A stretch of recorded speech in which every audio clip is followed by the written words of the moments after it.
Este es el quinto tema de esta serie que tiene que ver con la epístola a los Filipenses.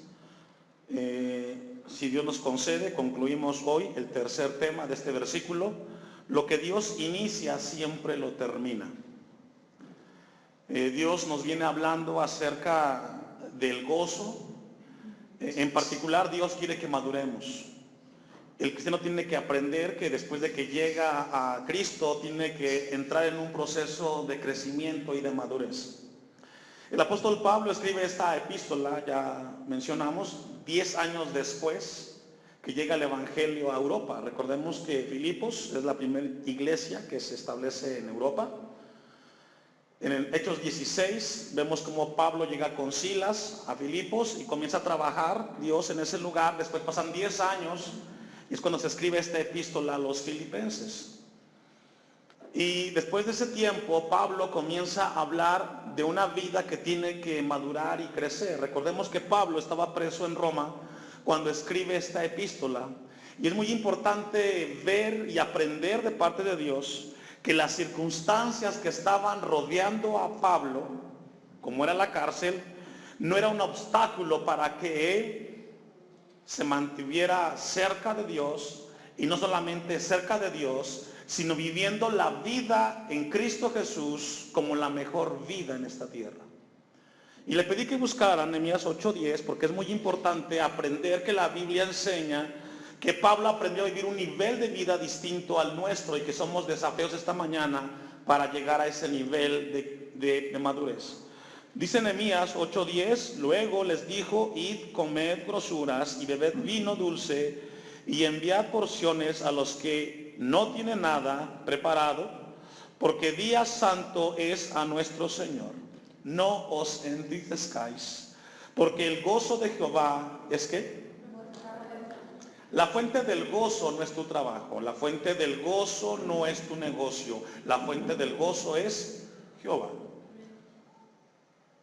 A veces pareciera que el gozo viniera de aquello que nos rodea, porque cuando no tenemos lo que nos rodea nos sentimos tristes.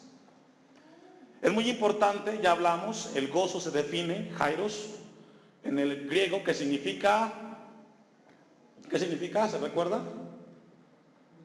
Un deleite interno en y a través de Cristo. Es lo que significa gozo. Un deleite interno en y a través de Cristo. ¿Qué significa eso? Significa que el gozo es aquello que recibimos en Cristo y que nos va a ayudar a vivir la vida cristiana. Si en tu vida no hay gozo, va a ser difícil que tú vivas la vida cristiana. De lo contrario, vas a comenzar a ver la vida cristiana como una religión más pesada, de costumbres, en los cuales van a sentir pesadez en tu vida. Alguien preguntaba acerca, bueno, ¿y el cristianismo no es una religión? Obviamente no. Todas las religiones en el mundo tienen dos características similares, sin importar cuál sea la religión. La religión es el medio, el camino que el hombre estableció para llegar a una divinidad.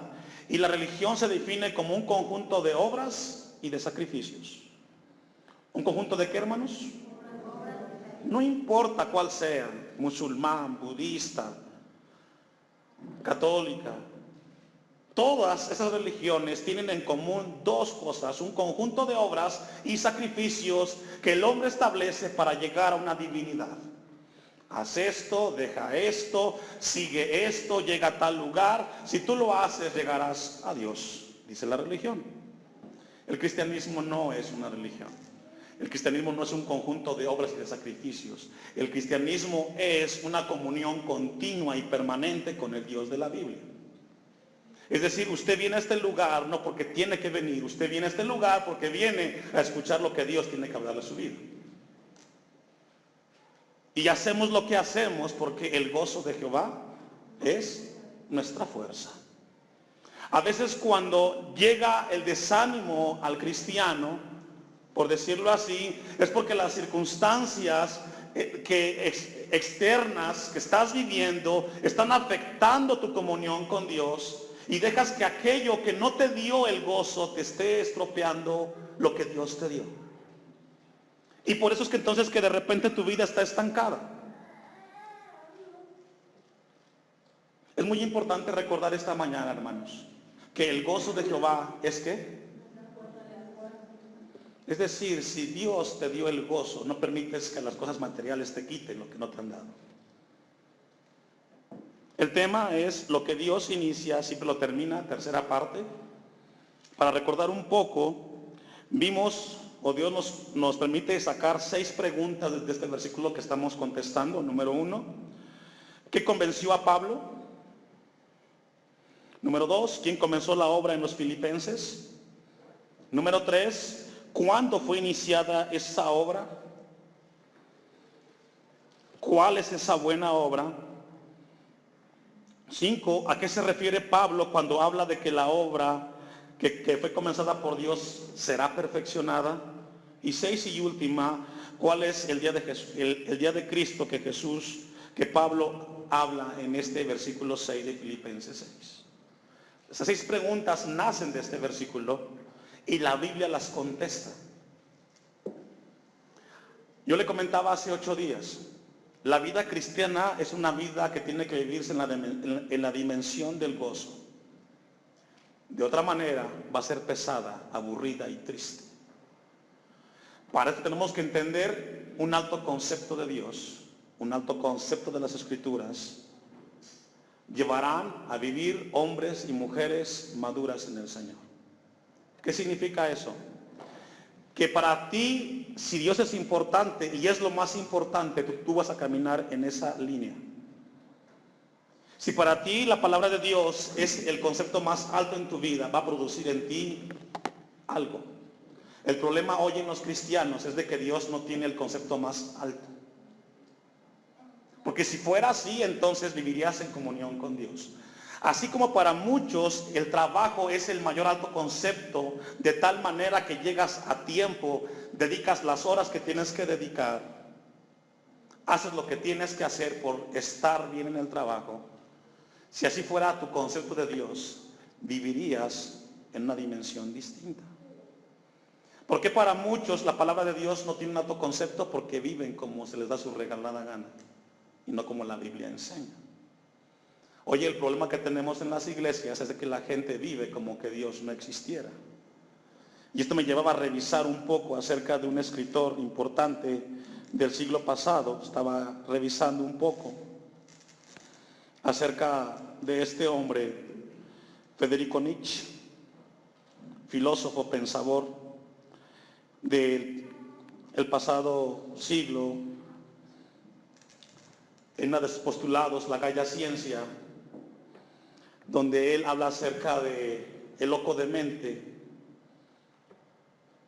Él escribe en este postulado algo muy importante que nos lleva a nosotros a entender. Lo escribe en el año 1882.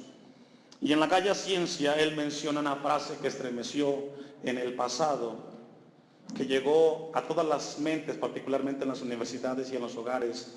La frase es: Dios ha muerto. Y en este libro, Federico Nietzsche habla de este loco de mente que baja de la montaña y llega a un pueblo y comienza a decir: ¿dónde está Dios? Y la gente pues dice: este está demente. No le contestan. Pasado el tiempo, él comienza a exclamar y a decir: Dios está muerto. Y él termina diciendo esta frase: Dios está muerto, porque la gente vive como que Dios no existiera. Las iglesias están vacías y los que están en las iglesias viven como que Dios no existiera. Y esto es lo que nos pasa en la actualidad. La gente está en las iglesias, pero pareciera que Dios no está en las iglesias. ¿Por qué? Porque no vivimos como que Dios existiera en nuestras vidas. Repasando un poco, la primera pregunta que abordamos es: ¿qué convenció a Pablo? Esto nos habla de que Pablo en algún momento no estaba convencido de algo de Dios, pero algo lo convenció. Entre ellos vimos que lo convenció de que Dios estaba guiando su vida en diferentes etapas, de que Dios lo estaba guardando en diferentes momentos de su vida. Y esto lo llevó a Pablo a estar convencido de que el mejor lugar para su vida era Cristo. Segunda a los Corintios 11:23. Es muy importante repasar esta parte. Segunda a los Corintios 11:3. La primera pregunta, ¿qué fue lo que convenció a Pablo? Bueno, a Pablo lo convenció que Dios, en el cual él creía, estaba en total control de su vida, sin importar cuál sea la circunstancia. Y dice segunda a los Corintios 11:23, son ministros de Cristo, como si estuviera loco hablo, yo más, en trabajos más abundantes, en azotes sin número, en cárceles más, en peligros de muerte muchas veces. ¿De qué le habla esto? De problemas, de dificultades.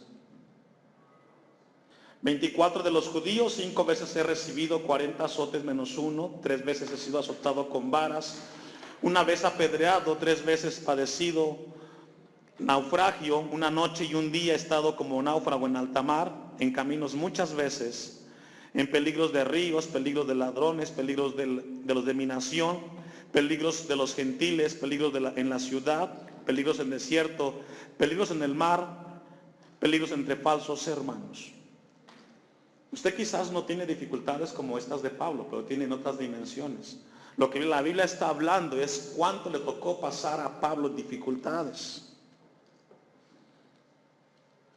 Dice el versículo 27, en trabajo y en fatiga, en muchos desvelos, en hambre y sed, en muchos ayunos, en frío y en desnudez. Y además de otras cosas, lo que sobre mí se golpea cada día, la preocupación por todas las iglesias.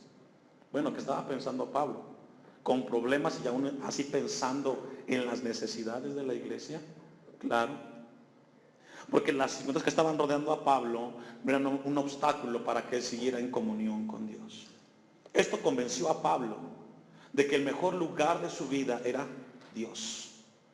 El mejor lugar para la vida de un ser humano va a ser Dios. Esto tiene que convencernos a nosotros de que el mejor lugar es en el Señor. Ahora, ¿por qué es importante esta pregunta? Porque si tú no estás convencido de que Dios es el mejor lugar para tu vida, tú no vas a comportarte o no vas a seguir a Cristo como debes de seguirlo. ¿Por qué la gente en la actualidad vive como vive? Porque no está convencido que lo que está haciendo es realmente lo mejor para su vida. Cuando nosotros estemos convencidos de que el mejor lugar para nuestras vidas es Dios, vamos a vivir una vida que le agrade al Señor. También algo que convenció a Pablo es de que Dios siempre proveyó, que siempre estuvo dándole a él. A pesar de los momentos difíciles, Pablo aprendió en el Señor. Filipenses 4, versículo 10. Vamos a ver que también Pablo fue convencido por Dios. Y esto es lo que Dios quiere que aprendamos dentro de nuestro crecimiento y madurez. Filipenses 4:10, ¿lo tiene? En gran manera me gocé en el Señor. Pregunta, ¿en quién se gozó Pablo? Es un principio. ¿Tenemos que gozarnos en quién? A veces nos gozamos cuando tenemos una muy buena remuneración económica. Y la gente se siente gozosa y alegre. Pero eso es material. Pablo decía, me gocé en el Señor de que ya al fin habéis revivido vuestro cuidado de mí, de lo cual también estabais solícitos, pero os faltaba la oportunidad. No lo digo porque tenga escasez, pues he aprendido a contentarme cualquiera que sea mi situación. Este es uno de los misterios dentro del crecimiento y la madurez del cristiano. ¿Cuál? Aprender y a contentarte cualquiera que sea tu situación. Hay gente que cuando no tiene se siente triste. Tenemos que aprender que en la vida hay momentos altos y momentos bajos. Hay momentos de abundancia y momentos de escasez. Tenemos que aprender a no estar peleando y renegando cuando no tienes y no te alcanza. Porque hay gente que cuando no tiene se aleja de Dios. ¿Y qué acaso Dios deja de ser Dios porque tú no tienes hoy lo que ayer tenías? ¿Sabe que una un rasgo característico de alguien maduro es de que ha aprendido que la vida tiene altos y bajos. Pablo dice, he aprendido a contentarme cualquiera que sea mi situación. Y hoy probablemente alguien está en un lugar bajo. Tienes que aprender que Dios sigue estando en el mismo lugar cuando tú estabas bien. Dios nos ha movido de ese lugar. Dice el versículo 12, sé vivir humildemente y sé tener abundancia en todo y por todo. ¿Estoy qué? Hoy muchos cristianos padecen de una enfermedad de inconstancia en las cosas de Dios porque no han aprendido y tampoco quieren aprender que la vida tiene momentos buenos y no tan buenos. Y Pablo dice, sé vivir humildemente y sé tener en abundancia. ¿Qué significa? Que de repente me siento bien cuando puedo ir a comer tacos ahí al puesto de la esquina, también cuando puedo ir a comer a un buen restaurante. En todos los lugares Dios está conmigo. Pero ¿por qué mucha gente se aleja de Dios cuando tiene problemas y no le alcanza? Porque su gozo no era Dios, su gozo era el trabajo. O puede ser otro ejemplo. Pablo dice, yo he aprendido, estoy enseñado. Vamos a concluir el versículo 12. Así para estar saciado como para tener hambre, así para tener abundancia como para padecer necesidad. Todo lo puedo en Cristo que me fortalece. Cuando tú aprendes esto de la vida, al final dices, todo lo puedo en Cristo que me fortalece. Salomón dijo de la siguiente manera, Señor, no me des abundancia porque me puedo olvidar de ti. Tampoco me des escasez porque puedo renegar. No me des, solo dame lo necesario para caminar contigo.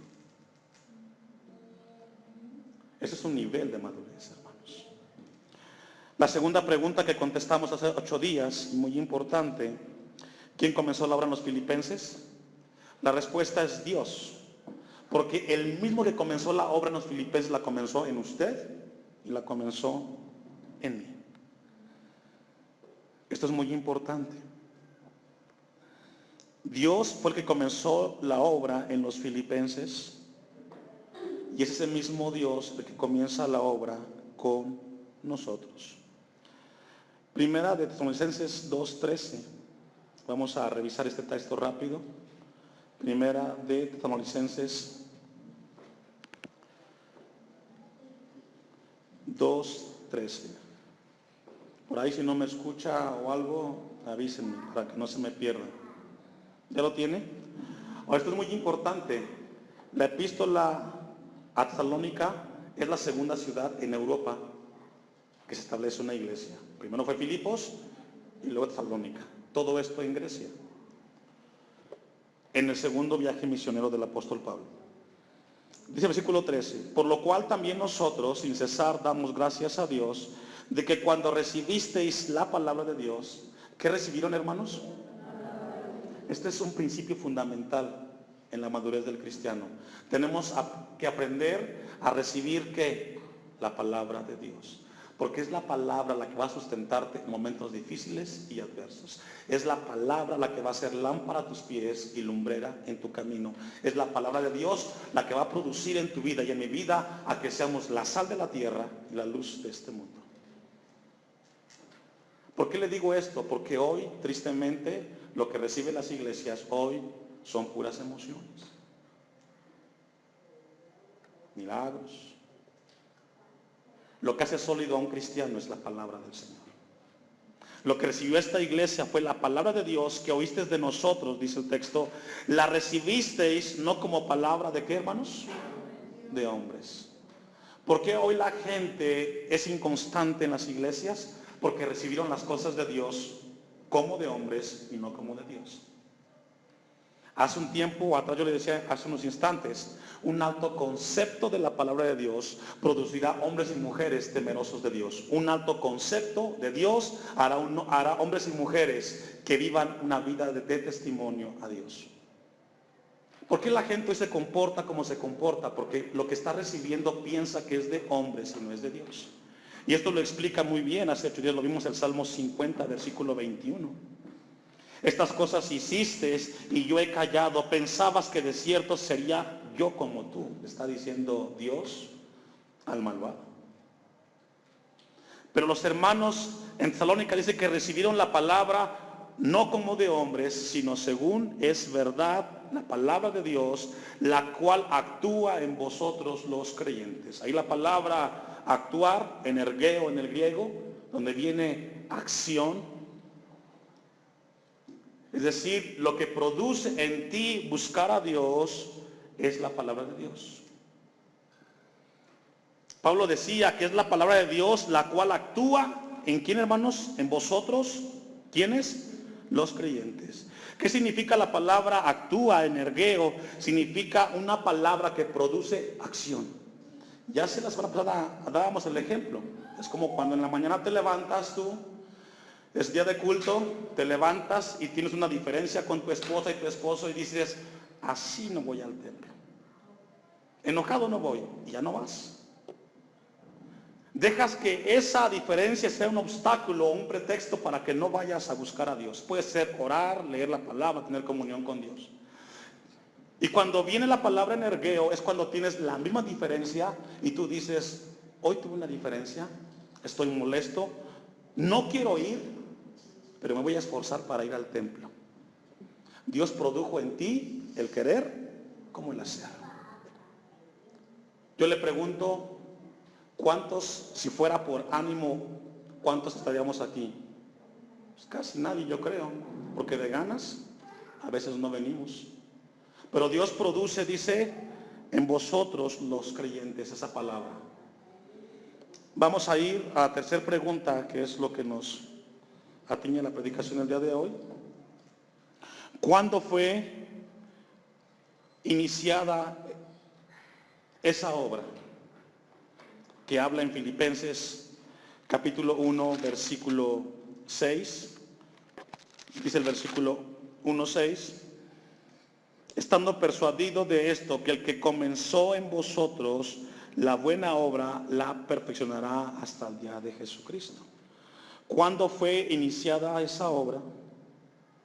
La Biblia siempre va a interpretarlo, es decir, ¿cuándo sucedió eso? ¿En qué momento? Efesios 1:4 nos da la respuesta. ¿Cuándo fue iniciada esa obra? ¿Fue realmente cuando llegó Pablo a Filipos?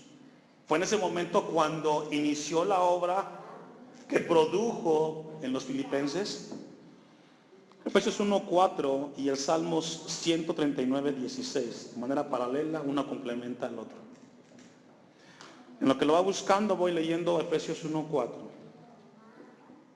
Porque la palabra de Dios responde a la pregunta, ¿cuándo fue iniciada la obra en los filipenses?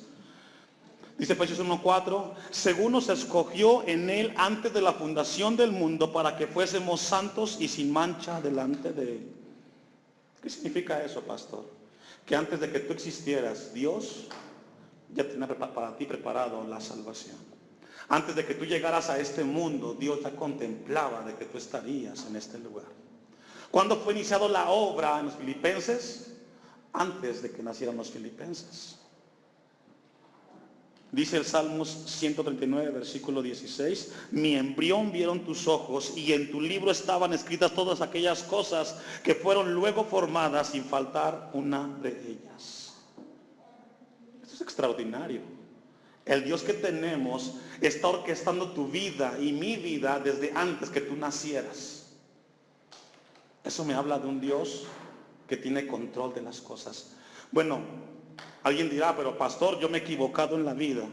Dios también contemplaba tus errores.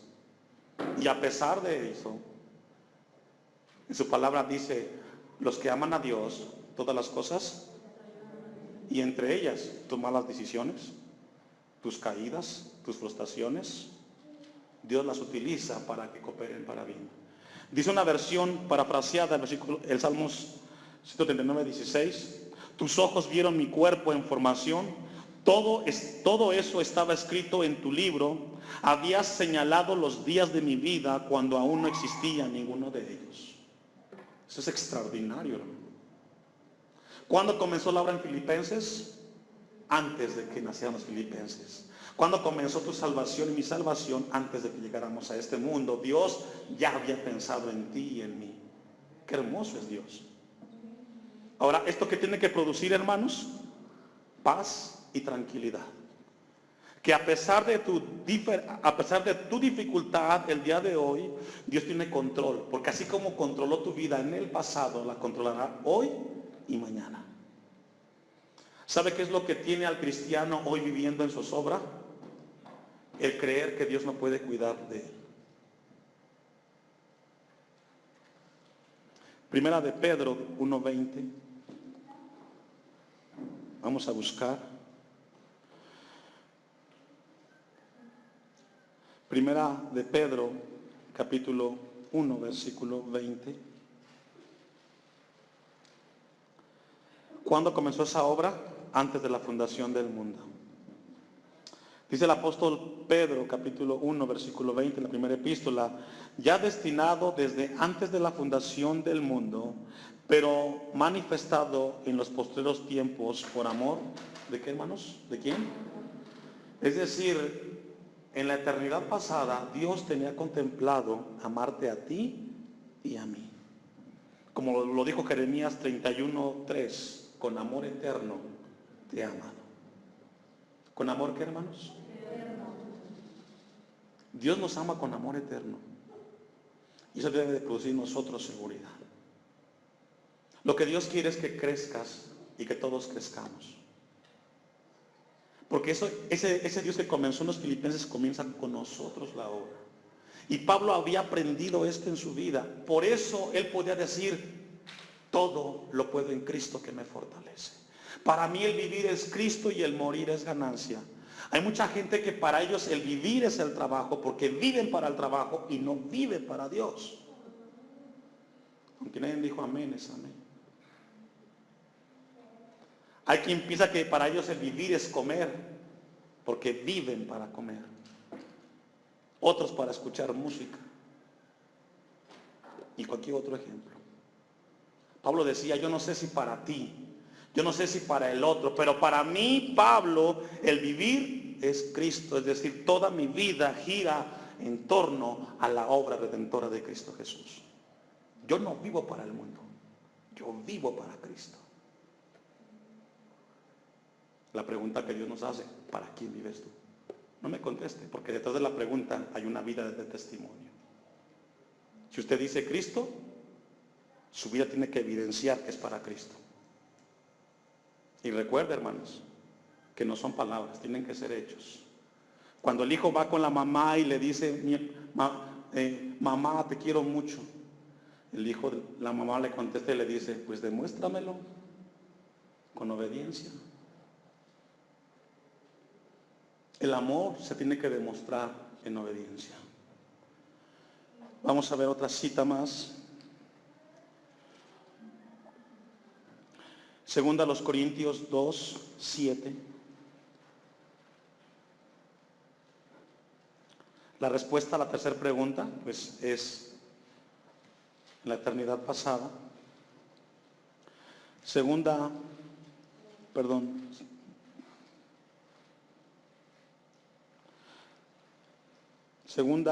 a los Corintios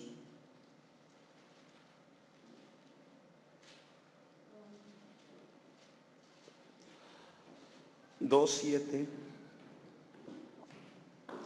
Dice Pablo, mas hablamos sabiduría de Dios en misterio, la sabiduría oculta, la cual Dios predestinó antes de los siglos. ¿Para qué, hermanos? Para nuestra, no, primero a los Corintios 2:7.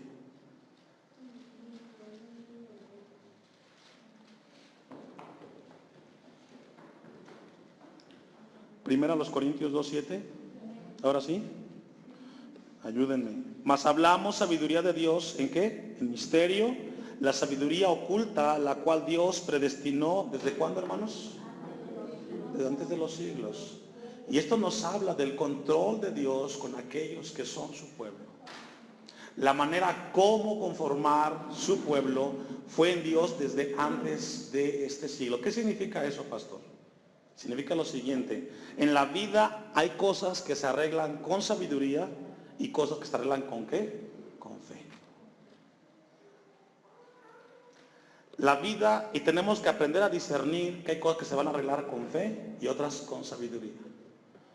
Por ejemplo, tú tienes tu vehículo, vas a ir para el trabajo y te marca la aguja que no tiene gasolina. ¿Qué tienes que hacer? ¿Orar o ponerle gasolina? Pues hay quienes se levantan y dicen: Señor, ayúdame a llegar a mi trabajo, por fe voy a llegar. Eso no es por fe, eso es ¿por qué? Sabiduría. Y eso es lo que Dios nos da, hermanos, en Cristo Jesús.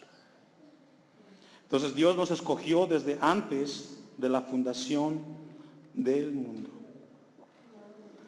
Efesios capítulo 2, versículo 15.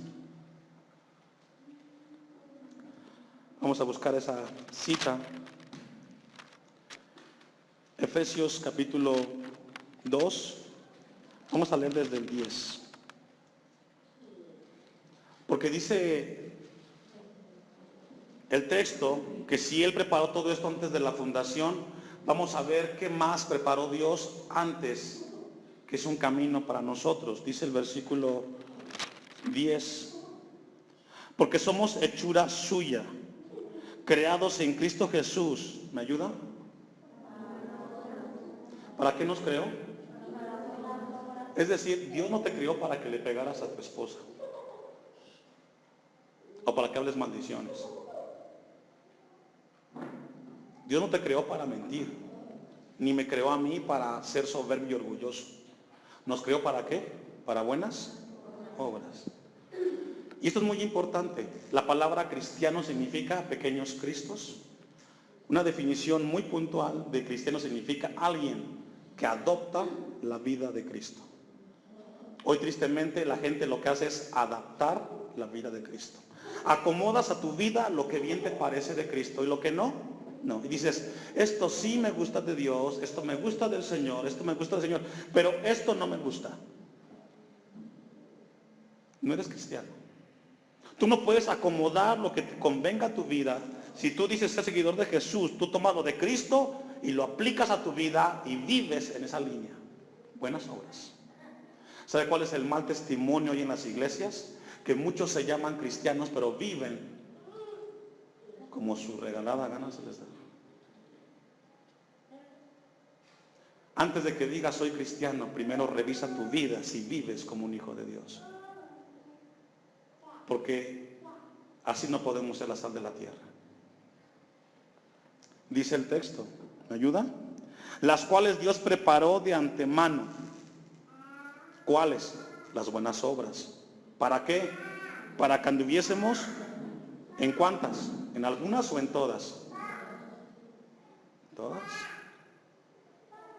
Todas las cosas que Dios preparó desde antes, como dice el Salmo 129, 39, perdón, 16. Todas esas cosas Dios las preparó para que camináramos en ellas. Dice el versículo 11.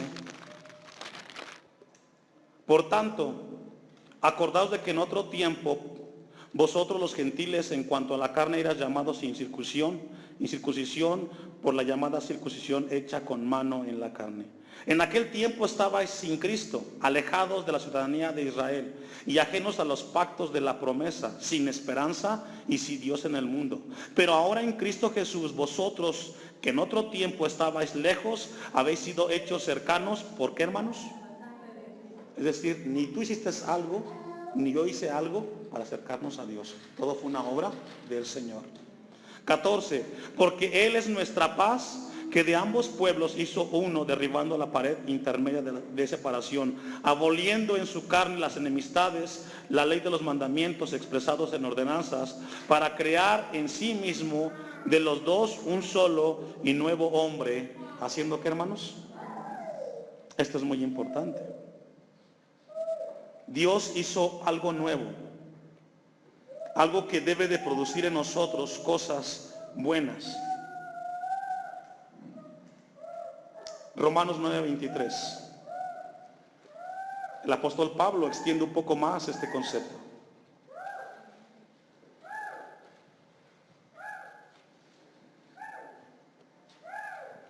Romanos 9, 23, ¿lo tiene? Y para hacer notorias las riquezas de su gloria, las mostró para que los vasos de misericordia, allí vasos, entiéndase usted y yo, que él preparó de antemano, ¿para qué? Esto tristemente no sucede hoy. Hoy el hombre quiere la gloria de Dios. Yo le mencioné hace un tiempo un ejemplo, la música, un tema hoy que es común en todos los lugares. En la Biblia, al principio fue un medio para que el hombre adorara a Dios. Hoy tristemente la música hoy es un fin para que la gente se enriquezca, para que la gente muestre su ego, su yo. No, hermanos, los que tienen la oportunidad de adorar a Dios tienen un privilegio para acercar al pueblo a Dios, no para que ellos se exalten y digan, sí, no se mueve esto. Hoy estamos llenos de gente que se llaman músicos y solamente son artistas que buscan el fin de enriquecerse.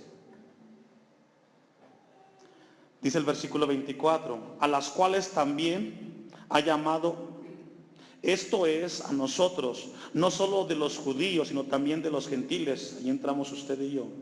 Como también en Oseas dice, llamaré pueblo mío al que no era mi pueblo, y a la no amada, amada. Y en el lugar donde se les dijo, vosotros sois mi pueblo. Allí serán llamados hijos del Dios que dice, hermanos, viviente. Esto es muy importante. Cuando usted y yo dice somos solo de Dios, es porque Dios gobierna tu vida. ¿Sabe cuál es una característica de un cristiano maduro? La palabra gobierna su vida. No necesitas que alguien te esté vigilando. No requieres que alguien te esté detrás de ti. Tú sabes lo que tienes que hacer, aquello que glorifica a Dios. Juan Calvino decía que nadie peca en oculto. Y eso es cierto. Todos pecamos en la presencia de Dios, porque cuando tú haces lo malo, Dios te está viendo. Y no puedes ocultarle a Él lo que le oculta a tu prójimo. Él te está viendo lo que estás haciendo. Esto es muy importante. Vamos a concluir entonces la última pregunta, que dice que fuimos, ¿cuándo comenzó la buena obra? Antes de la fundación, y fue por el mismo Dios. Vamos a concluir en Efesios 3:10, esa pregunta. Efesios, capítulo 3, versículo 10. Para que la multiforme sabiduría de Dios sea ahora dada a conocer por medio de la iglesia a los principados y potestades en los lugares celestiales, conforme al propósito eterno que hizo en Cristo Jesús nuestro Señor, en quien tenemos seguridad y acceso con confianza por medio de la fe en Él. Esto es muy importante. Versículo 12. En quien tenemos, ¿qué, hermanos? Seguridad. ¿Quién es ese, hermanos? Cristo. Si en tu vida no hay seguridad, es porque no estás confiado en el Señor. Y luego dice el versículo, y acceso con confianza por medio de la fe. Ahí la palabra fe, pistis, confianza en las promesas de Dios. ¿Sabe que hoy lo que le pasa más al cristiano es desconfiar en aquello que Dios ha prometido que hará? Y es uno de los problemas más grandes en la vida del cristiano. Vamos a concluir con la última pregunta, con la cuarta pregunta. ¿Cuál es esa buena obra? La respuesta es la salvación. Si la fuente es buena, la obra, el resultado será bueno. Juan 10:10, ahí vamos a concluir. ¿Cuál es esa buena obra que comenzó en los filipenses? La salvación, la vida eterna.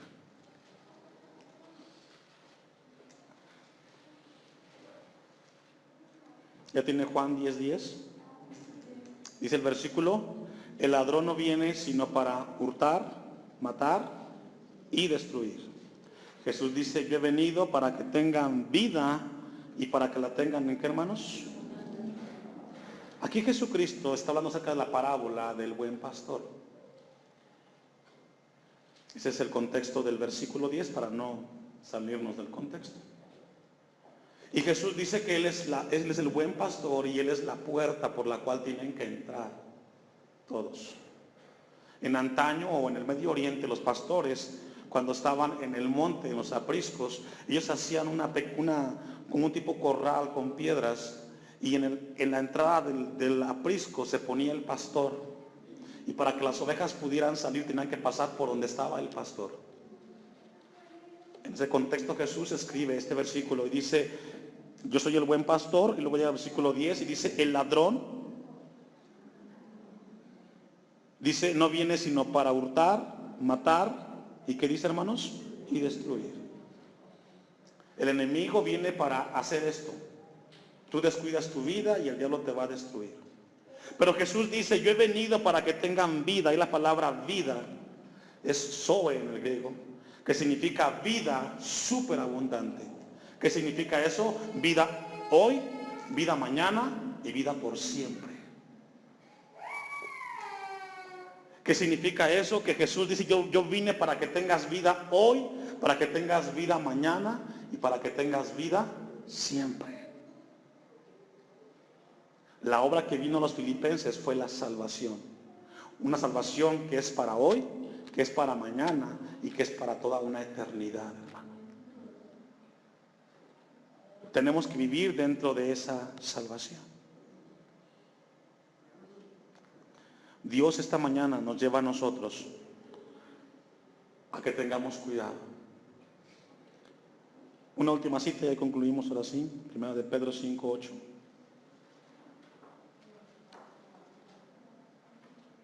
Y nos toca terminar las otras dos preguntas la próxima semana. Qué interesante. ¿Cuánto Dios nos puede dar de un solo versículo? Tenemos un mes en un solo versículo.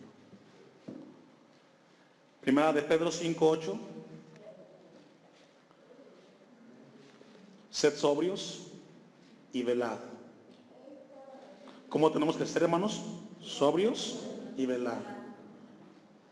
Porque vuestro adversario, el diablo, como león rugiente, anda alrededor buscando a quien devorar. ¿Y a quién va a devorar? Al que no es sobrio y al que no vela. Si tú te relajas, ten cuidado, el diablo no te la va a perdonar. Si tú descuidas tu vida espiritual, tendrás seguramente una caída. No soy profeta, la Biblia lo dice. Dice versículo 9, el cual resistid firmes, ¿me ayuda?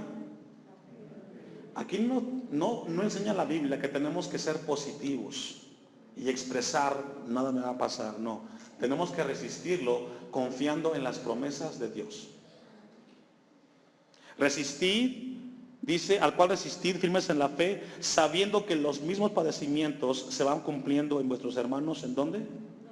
Es decir, así como estás tú aquí, hay gente en la China, en Brasil, en Estados Unidos, en Europa que están pasando por